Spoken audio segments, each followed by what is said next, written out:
आज आपण बनवणार आहोत एकदम स्वादिष्ट, मौसूद आणि हॉटेल स्टाईल पालक कोफ्ता करी.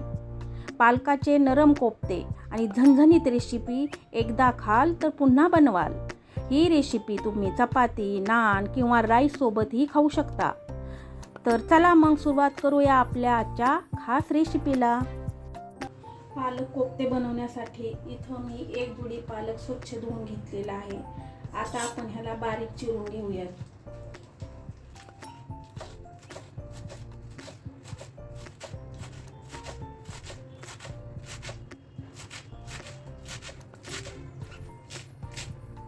पालक चिरून घेतल्यानंतर त्यामध्ये मी इथं 1 चमचा मीठ घालून घेत आहे. आता हे मीठ आपल्याला पालकाला छान मिक्स करून घ्यायचे आहे आणि 10 मिनिटं आपल्याला ह्याला झाकून ठेवायचे आहे. तोपर्यंत आपण याला लागणारा मसाला बनवून घेऊया. त्यासाठी इथं मी 8 ते 9 लसणाच्या पाकळ्या घेतलेल्या आहेत, त्या घालून घेत आहे. 1 ते 1.5 इंच आलं घेतलं आहे, ते घालून घेत आहे. 2 ते 3 हिरव्या मिरच्या घेतलेल्या आहेत आणि इथं मी 2 मोठे मध्यम आकाराचे कांदे बारीक करून घेतलेले आहे, तेही घालून घेत आहे. आता हे मिश्रण आपल्याला पाणी न घालता थोडंसं जाडसर वाटून घ्यायचे आहे. आता हे वाटण आपण एका भांड्यामध्ये काढून घेऊया.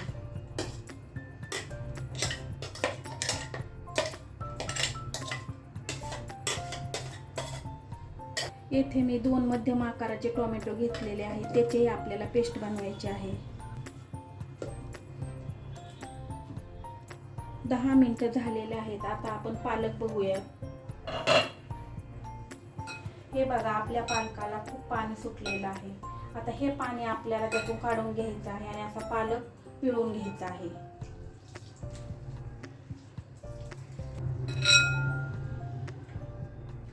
हे उरलेले पाणी आपल्याला फेकून द्यायचे नाही, याचाही वापर आपल्याला नंतर करायचा आहे. त्यामुळे हे पाणी आपण आता झाकून ठेवूया. आता जो पालक आपण पिळून घेतलेला आहे त्यामध्ये इथं मी 2 चमचे कांद्याचं वाटण केलं आहे, ते घालून घेत आहे. थोडासा आपल्याला इथं ओवा घालायचा आहे. अर्धा चमचा हळद घालायची आहे. 1 चमचा धना पावडर घालायची आहे. अर्धा चमचा गरम मसाला आणि इथं आपल्याला 3 ते 4 चमचे बेसन पीठ घालायचे आहे. बेसन पीठ आपल्याला जास्त घालायचे नाही, कारण जास्त बेसन पीठ जर आपण ह्यामध्ये घातलं तर आपले जे कोफ्ते आहे ते कडक होतात. त्यामुळे 3 ते 4 चमचे बेसन यामध्ये घालायचे आहे. आता हे छान मिक्स करून घेऊया. आता हे छान मिक्स करून झालेले आहे. आपल्याला याचे छोटे छोटे असे गोळे बनवायचे आहेत.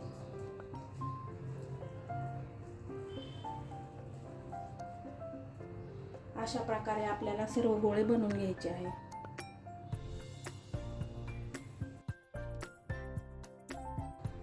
आता एका कढईमध्ये मी पाणी ठेवलेलं आहे, त्यावर अशी एक जाळी ठेवलेली आहे आणि त्यामध्ये मी इथं एक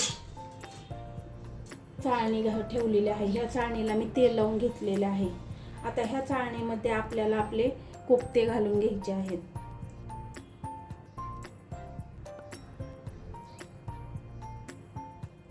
आता 5 ते 6 मिनिटं आपण याला वाफवून घेऊयात. 5 ते 6 मिनिटं झालेले आहेत. आपले कोफ्ते छान वाफलेले आहेत आणि ते इझिली निघतात. आता इथे मी कढई गरम करायला ठेवली आहे, त्यामध्ये मी इथं 2 चमचे तेल घालून घेत आहे. आता ह्या तेलामध्ये आपल्याला 1 चमचा जिरा घालून घ्यायचा आहे. 3 ते 4 काळी मिरी घालून घ्यायची आहे.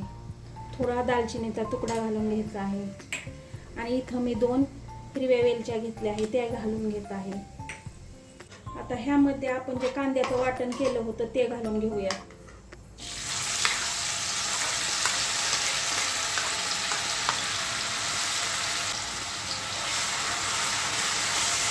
आता हे आपल्याला छान सोनेरी रंग येईपर्यंत चांगलं परतून घ्यायचं आहे.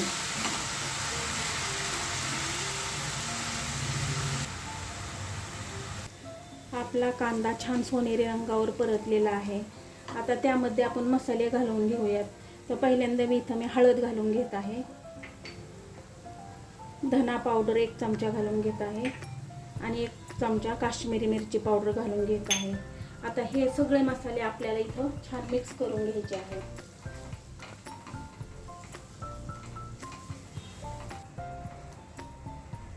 आता इथं मी जी आपण पालकाचे पाणी ठेवले होते ते घालून घेऊयात. यानं काय होईल, आपल्या पाण्याचा उपयोगी होईल आणि आपले मसाले छान शिजतील.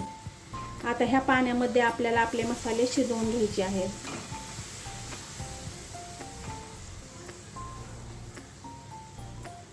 आता ह्यामध्ये मी टोमॅटोची प्युरी घालून घेत आहे. आता ही छान मिक्स करून आपण ह्याला शिजवून घ्यायचे आहे. आता यातमध्ये मी मिठाचा वापर बिलकुल केलेला नाही, कारण आपण ज्यावेळी पालक चिरून घेतला होता त्यावेळी ऑलरेडी भरपूर मीठ घातलेलं आहे. त्यामुळे इथं मी मिठाचा वापर बिलकुल करत नाही. आता ह्यामध्ये थोडंसं पाणी घालून घ्यायचे आहे आणि हा मसाल्याची ग्रेव्ही आपल्याला छान शिजवून घ्यायची आहे. त्यासाठी इथं मी 2 मिनिटं झाकण ठेवून ह्याला शिजवून घेत आहे. 4 ते 5 मिनिटं झालेले आहेत. आपला मसाला छान शिजलेला आहे आणि त्याला एकदम छान सुरेख कलर आलेला आहे.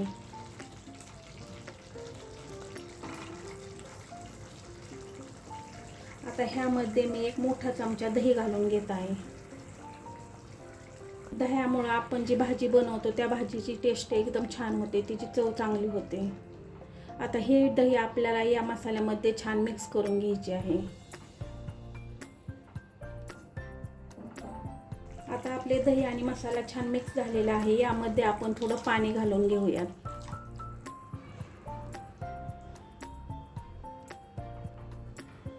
आपल्याला ह्याला उकळी काढून घ्यायची आहे. आता आपल्या भाजीला उकळी आलेली आहे. त्यामध्ये आपण थोडी कोथिंबीर आणि कस्तुरी मेथी घालून घेऊया.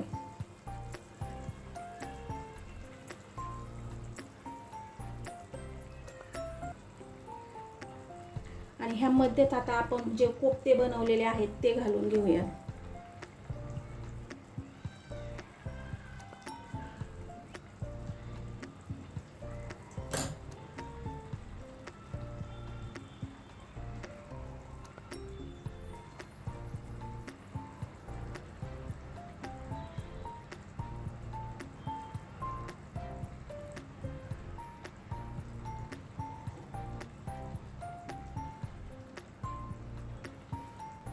आता ह्याला आपल्याला जास्त शिजवायची गरज नाही, कारण कोफ्ते पहिल्यांदाच आपण त्याला उकडून घेतलेला आहे. त्यामुळे त्याला जास्त शिजवायची गरज नाही.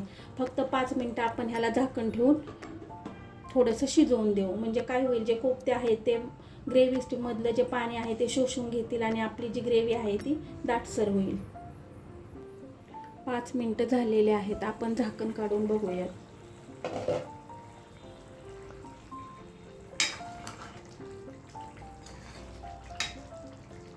हे बघा, आपल्या कोफ्त्याने त्या ग्रेव्हीमध्ये छान मिक्स झालेले आहेत. आता गॅस बंद करून ठेवूया आणि हे कोफ्ते आपण सर्विंग डिशमध्ये काढून घेऊया.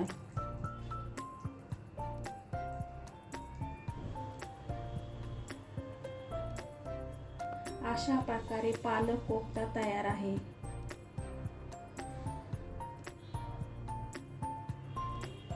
एक कोफ्ता इथे मी तुम्हाला तोडून दाखवत आहे. हे बघा किती सॉफ्ट झालेला आहे. मग कशी वाटली रेसिपी?